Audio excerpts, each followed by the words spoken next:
Pikërisht për këtë rast tragjik që ka ndodhur në Malishev, do flasim në minutat në vazhdim bashkë me Armand Halimin, kriminolog. Zotri Halimi, përshëndetje dhe faleminderit për kohën.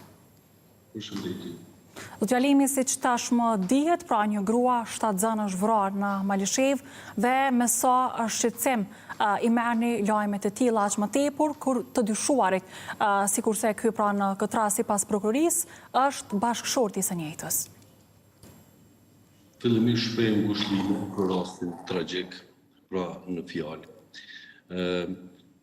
Të drejtën, unë jam i prirur të flas për dukuri, sepse për rastet në fjalë është herët, për raste individuale është herët aludohet, edhe mund të bëjmë mëkat edhe të prekum ndjenjat e familjeve të involvuara ose që kanë mësuar nga akti në fjalë. Pra mund të themi se rastet e tilla, pra vrasjet mes bashkëshortëve, konsistojnë në raportimet se konfliktet familjare shënojnë ngritje si raste të raportuara, për kundër faktit se kriminaliteti në përgjithësi vitet të fundit ka shënuar rënje. Nëse shohim në aspektin kriminologjik, nuk guxojmë të merrem vetëm një rrethon apo një faktor.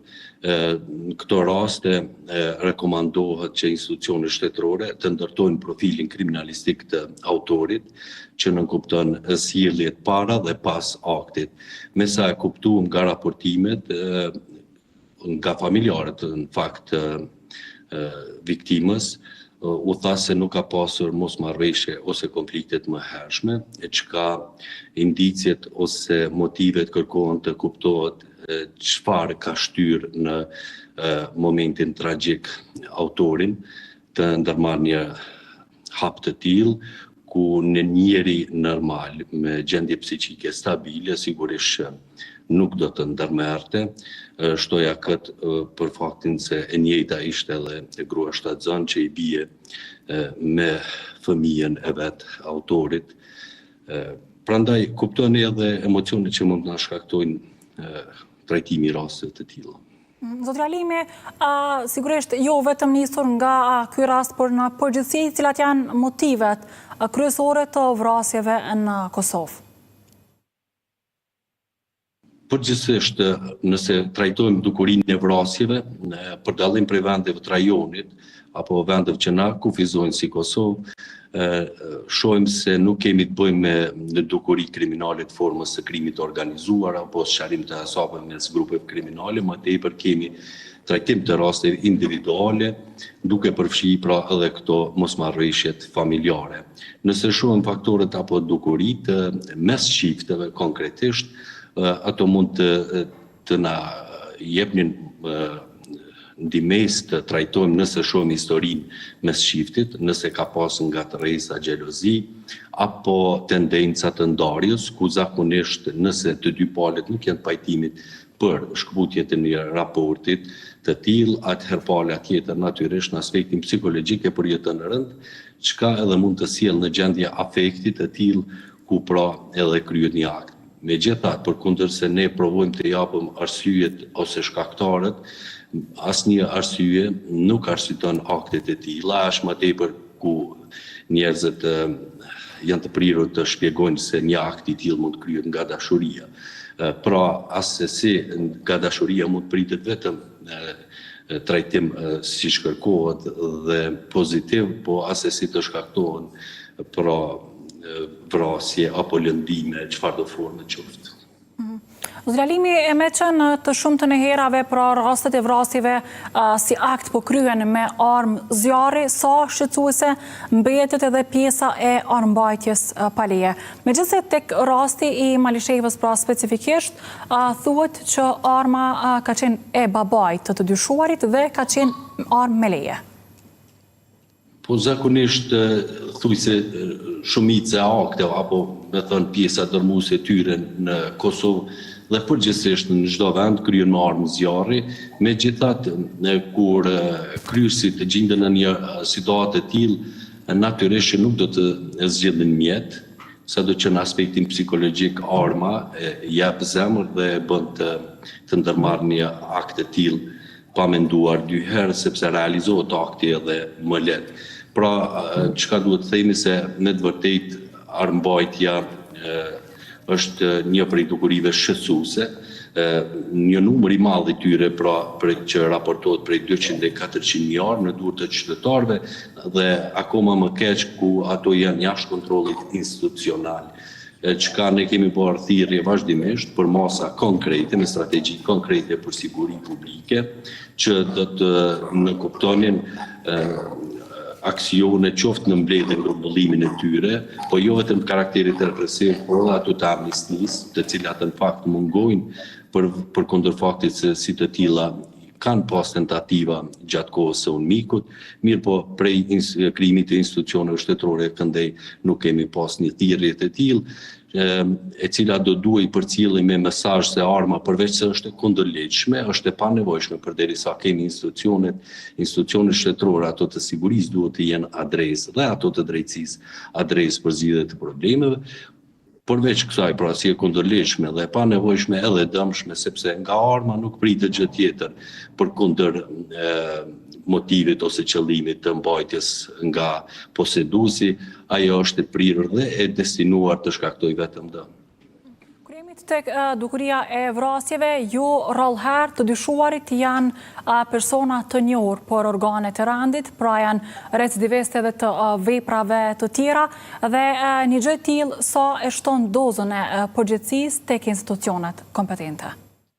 Po ne e tham fillimisht se për të dhënë sqarime profesionale për çdo rast duhet të kemi një profil kriminalistik, pra quhet për të studiuar historinë mes marrëdhënies së çiftit apo personave të involvuar në akt.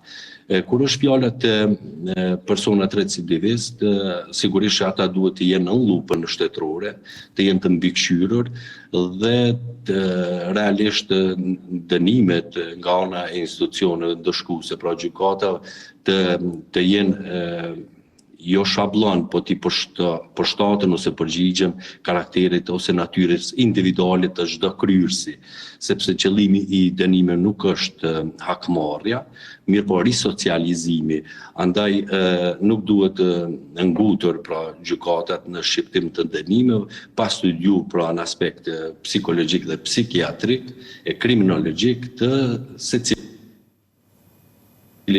në mënyrë që pas vujtjes së dënimit të njëjtit të dalin të risocializuar apo spaku të mos jenë të rrezikshëm për shoqërinë. Dhe statistikisht do t'jalimi si vlerësoni se qëndron Kosova me këtë numrin e rasteve të vrasjeve. A ka pasur përmirësim dhe ulje të numrit të tyre, por gjithashtu dhe një krahasim me vendet e rajonit. A qëndron më mirë ose jo? Po, fillimisht ky vit pra na dha shpresë se dukuria e vrasjeve po shënon rënje në Kosovë. Mirë, po jemi dëshmitar se vetëm në gjysmën e parë të këtij viti u shënuan prapë 10 raste, ndërsa krahasimisht me shtetet tjera të rajonit ne qëndrojmë mesatarisht në raport me disa shtete jemi më keq, ndërsa në raport me disa shtete nuk është që qëndrojmë mirë, po jo më keq. Zralimi në anën tjetër, çka vlerësoni se duhet të ndryshojnë institucionet sa i përket edhe pjesës së shqiptimit të masave dhe ndëshkimeve? Duhet të ketë ashpërsim të ndëshkimit në mënyrë që rastet e vrasjeve të jenë më të minimizuara. Sigurisht e pamundur të eliminohen në tërësi, por të jenë më të pakta. Në realisht institucionet ndëshkuese janë hallka e fundit shtetërore, po mendoj edhe reagimit institucional dhe shoqëror për ndëshkimin e akteve të kundërligjshme. Pra, qëllimi dhe synimi i një shoqërie të mirëfillt do të ishte që ato të parandalohen si dukuri dhe si të tilla të raportohen sa më pak dhe të jenë sa më pak të nevojshme të trajtohen nga instanca e fundit, pra nga gjykatat. Çka duhet të them është se këtu në nivel zinxhiror duhet institucionet shoqërore dhe shtetërore të ndërveprojnë, duke filluar nga përmirësimi i kushteve ekonomiko-sociale, sepse çiftet e reja pasi të krijojnë familje, ballafaqohen dhe përballen me sfidat të cilat i sjellin një ambient i ri, andaj krijimi i kushteve për atë punës pastaj kushtet të banimit e kështu me radhë. Mirë po edhe mosat e hershme duke filluar nga shkolla, që për fatkeqësisht ne mungon një lëndë profesionale që do të trajtonte dukuritë negative ose të kundërligjshme, për çka dhe bëjthirje prej kohësh, delikuenca është një prej lëndëve adekuate që i përshtatet edhe natyrës dhe moshës, grup moshave të reja, pra që nga shkolla të kuptohet mbi rëndësinë dhe pasoja që sjellin veprat e kundërligjshme.